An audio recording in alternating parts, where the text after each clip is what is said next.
वर्षों पहले की बात है। किसी नगर में एक सेठ रहता था। धनी होने पर भी उसमें कोई घमंड नहीं था। कभी कोई याचक उसके द्वार से खाली हाथ नहीं जाता था। एक बार की बात है, सेठ गहरी नींद में सोया हुआ था। उसने स्वप्न में देखा कि एक दिव्य ज्योति कमरे में प्रकट हुई। उसी प्रकाश में उसे एक देवी की आकृति दिखलाई दी।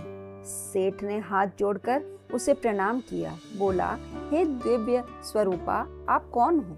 क्या चाहती हैं? तभी एक मधुर वाणी सेठ के कानों में गूंजी।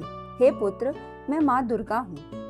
मैं चाहती हूँ कि तुम एक ऐसा सुंदर मंदिर बनवाओ जिसकी प्रसिद्धि दूर दूर तक फैल जाए। सेठ ने नतमस्तक होकर कहा, अहो भाग्य माँ, जो मुझे आपके दर्शन हुए। मैं आज्ञा का पालन जरूर करूँगा।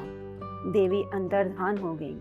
सेठ की आंख खुल गई। उसने सेठानी को जगाकर स्वप्न की बात सुनाई। सेठानी बोली, हमारे धन्य भाग जो माँ दुर्गा हमारे घर पधारी और मंदिर बनवाने की आज्ञा दी।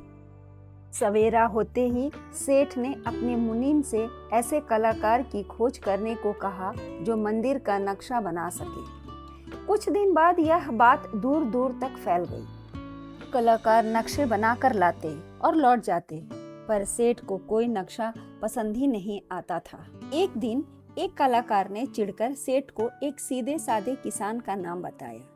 सेठ ने उसकी बात को सच मानकर अपने सेवकों को उस किसान की खोज में भेज दिया। ढूंढते ढूंढते सेवक किसान के पास पहुंचे। उसे सेठ के मंदिर का नक्शा बना कर देने को कहा तो किसान चकित रह गए। बोला, भैया, मैं तो सीधा साधा किसान हूँ, मैं नक्शा बनाना क्या जानूं। पर सेवक कब मानने वाले थे। अंततः उनसे पीछा छुड़ाने के लिए उसने कह दिया, अच्छा, मैं प्रयत्न करूंगा, तुम 8 दिन बाद आना। वह किसान था शंकर भगवान का भक्त। नित्य नियमानुसार एक दिन वह मंदिर में गया, पर उस दिन उसका मन बड़ा अशांत था। प्रतिमा के आगे हाथ जोड़े प्रार्थना की, हे भोलेनाथ, यह कैसे मुसीबत मेरे गले पड़ गई, मैं क्या करूं? मुझे नक्शे के इस झंझट से मुक्ति दिलाओ भगवान। उसे लगा जैसे कोई कह रहा है, वत्स, चिंता मत कर, सब कुछ ठीक हो जाएगा। रात को भोजन आदि से निवृत्त होकर उसने पेंसिल से कागज पर कुछ आड़ी तिरछी लकीरें खींच दी। फिर उन्हें सिरहना रखकर वह सो गया। सवेरे उठा तो देखकर हैरान रह गया। कागज पर नक्शा बना था। उसके मुंह से निकल पड़ा, हे परमात्मा, तेरी लीला अपरंपार है। 8 दिन बाद किसान नक्शा लेकर सेठ के पास पहुंचा। सेठ नक्शा देखकर फुला नहीं समा रहा था। अनेक कुशल कारीगरों को बुलाकर मंदिर का निर्माण प्रारंभ करवा दिया। सैकड़ों स्तंभ, छतरियां, मेहराबें बनाई गईं, जिनकी शिल्प कला देखते ही बनती थी। एक दिन यह समाचार वहां के राजा के कानों में भी पहुंचा। वह स्वयं मंदिर देखने जा पहुंचा। मंदिर की कला देखकर वह दंग रह गया। उसके मन में ईर्ष्या जाग उठी। उसने सेठ के पास संदेश भेजा कि इस मंदिर की एक छतरी वह बनवाएंगे। राजा ने कारीगरों को बुलाया।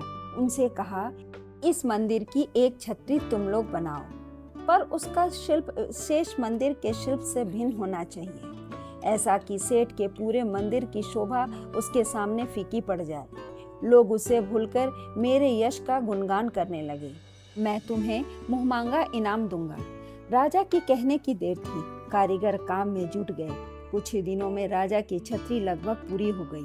तभी एक अनोखी घटना घटी। रात में कारीगर काम बंद करके सो गए। सवेरे उठा तो देखा कि छतरी का आधा भाग गिर पड़ा है। उनको काटो तो खून नहीं। राजा ने सुना तो शिल्पियों को खूब डांट फटकारा, पर वे हाथ जोड़कर बोले, महाराज, इसमें मेरा कोई दोष नहीं है। पता नहीं यह कैसे टूट गई। अब हम छतरी पहले से भी और अधिक मजबूत और सुंदर दोबारा बनाएंगे। लेकिन वे बार बार छतरी बनाते, वह बार बार गिर जाती। राजा और शिल्प सभी परेशान थे। कारण कोई समझ नहीं पा रहा था। एक रात स्वप्न में राजा ने माँ दुर्गा को देखा। माँ दुर्गा उनसे कह रही थी, अरे राजा, तेरी छतरी कभी पूरी नहीं होगी, अधूरी ही रहेगी। इसमें शिल्पियों का कोई दोष नहीं है।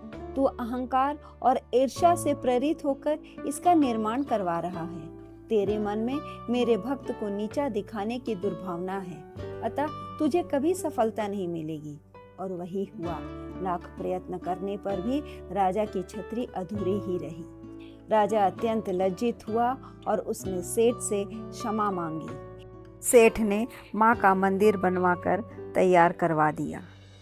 एक दिन स्वप्न में माँ दुर्गा फिर प्रकट हुई और सेठ से बोली, पुत्र, मैं तुमसे बहुत प्रसन्न हूँ। मेरी इच्छा पूर्ण हुई। अब तुम जो चाहो मुझसे वर मांगो। सेठ हाथ जोड़कर बोला, माँ, मैं आपकी आज्ञा के अनुसार कार्य पूरा कर सका। इससे अधिक मुझे और क्या चाहिए?